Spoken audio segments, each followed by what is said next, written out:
దేవుని గూర్చి మనం పాడేవారిగా ఉండాలి, కీర్తించేవారిగా ఉండాలి. పాటలు పాడాలి. మనకి ప్రభు దగ్గరకు వచ్చిన తర్వాత పాట పాడమంటే సిగ్గుపడతాం, లేకపోతే రాదని చెప్తాం. కానీ సినిమా పాట పాడండి అనేసి మనం లోకంలో ఉన్నప్పుడు, దేవుళ్ళలోకి రాకమునుపు ఎవరు చెప్పక్కర్లేదు, ఆటోమేటిక్గా నువ్వే పాడేస్తావు. ఎందుకంటే అలవాటు అయిపోయింది కాబట్టి.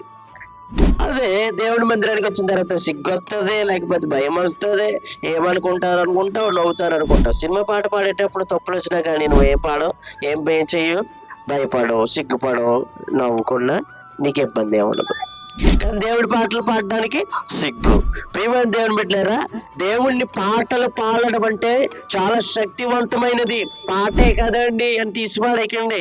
పాటలో ఎంత శక్తి ఉందో తెలుసా, స్తుతిలో ఎంత శక్తి ఉన్నదో తెలుసా. స్తుతించడం వలన అలనాడు ఎరికో గోడలు కూల్చబడ్డాయి. దేవునికి